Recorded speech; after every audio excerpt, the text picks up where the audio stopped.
Have you become stuck in an area of your life? Do you lack clarity in your purpose? Are you wondering how to create the best version of yourself? Welcome to Modern Lifekeeping, where we discuss ways to thrive in today's world. I'm your host, Lori Christine. I have personally overcome a difficult childhood, an abusive marriage, and the death of my child.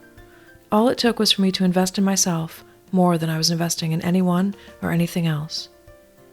The next series in this podcast will walk you through the steps I took to heal myself. It all begins with getting to know yourself. This requires self-awareness and a whole lot of self-love. The first episode of this series will discuss how and why each one of us is being invited to invest in ourselves. Investing in ourselves is a risk many of us avoid. We have beliefs around what it means to invest in ourselves, and these beliefs keep us stuck, perpetuating more and more things to fear and to avoid. After a while, the hamster wheel we're on becomes comfortable and we lose sight of our potential. But we are nonetheless stuck.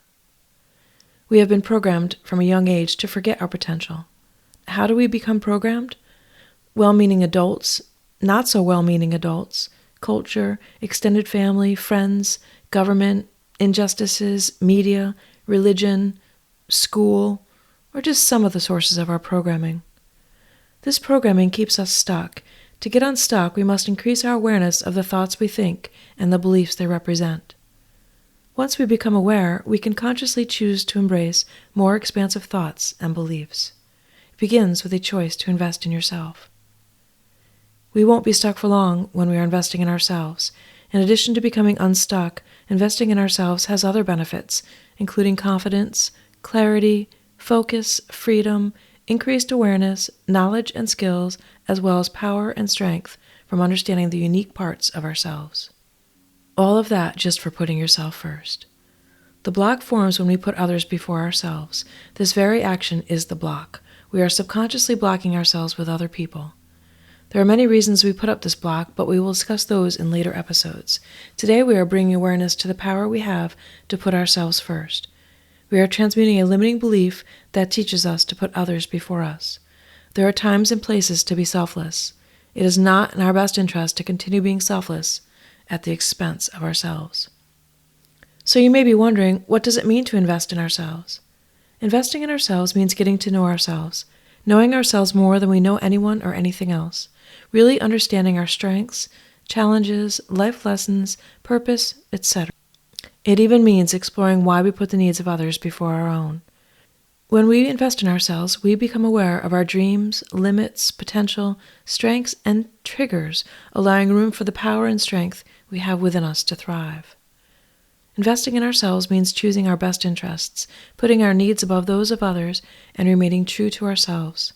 Do this with unconditional love for yourself and with the intention of being the best version of yourself. If hurt people, then healed people heal people. Imagine a world where we focus on our well-being, not at the expense of others, but for the benefit of all. I spent decades putting the needs of others before my own. I can assure you it was as close to hell as I will ever be. I was expert at making excuses and justifying it to myself and others. If I had really known and understood myself, I would have been able to use this knowledge to transform hell into heaven a lot earlier in life. Putting the needs of others before my own meant that even though I was physically present, my mind was elsewhere. I was not present in the moment. I was distracted, stuck, and I lacked clarity and focus.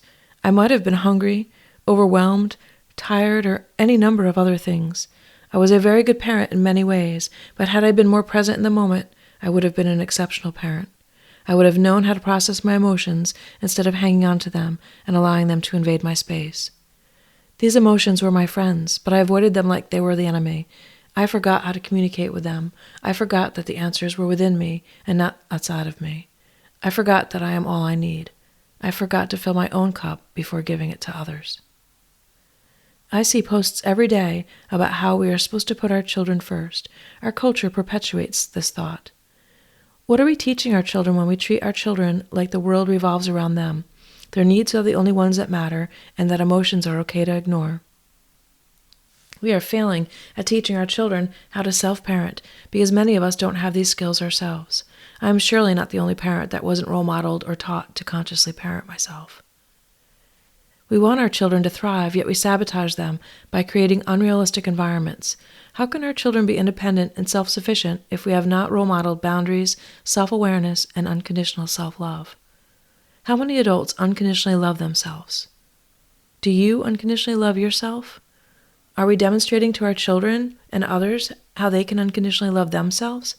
I don't think we are. I think this because of the large proportion of adults who are experiencing mental health problems and requiring medication for them. Young adults have not been taught how to regulate their emotions any more than older adults, because many of the parents didn't know how to teach their children this skill. You can't teach something that you don't know.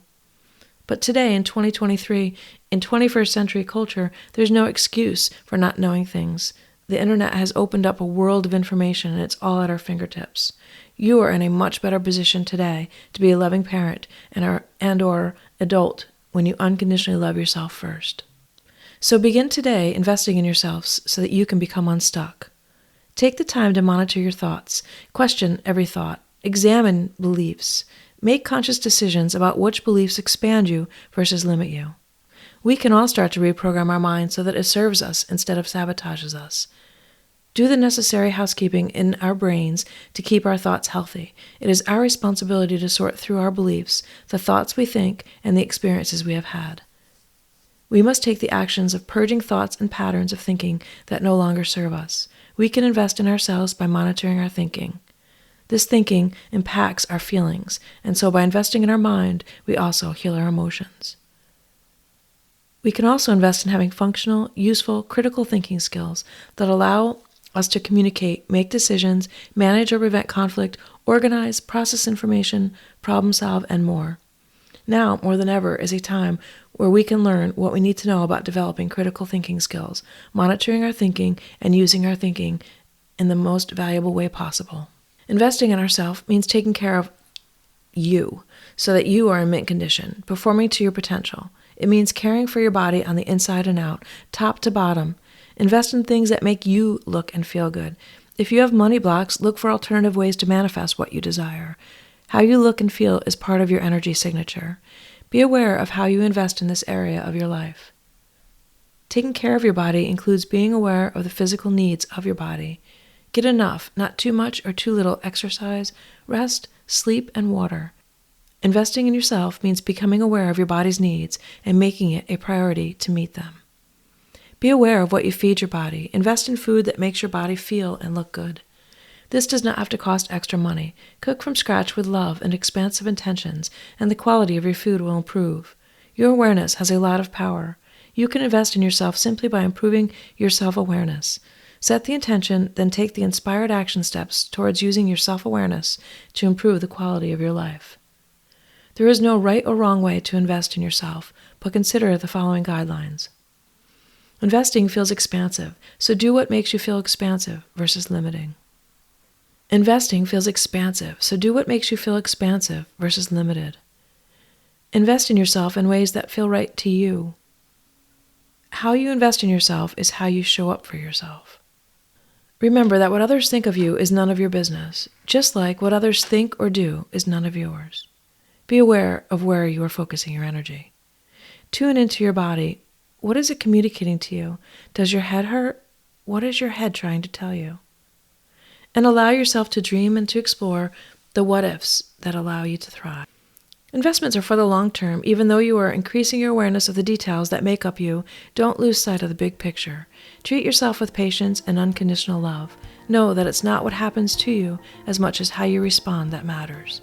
Our responses are within our control and are opportunities for us to practice being aware and unstuck. Thank you for listening to this week's episode of Modern Lifekeeping with Lori Christine, brought to you by Kira Kisses. Invest in yourself by getting to know and understand your mind, body, and soul. Become aware of where you are blocking yourself from your potential and learn to love yourself unconditionally. For more information on my individual and parenting support groups, retreats, and services, visit Kira, Keara, Kisses.com. Thank you for listening. Until we meet again, keep wondering.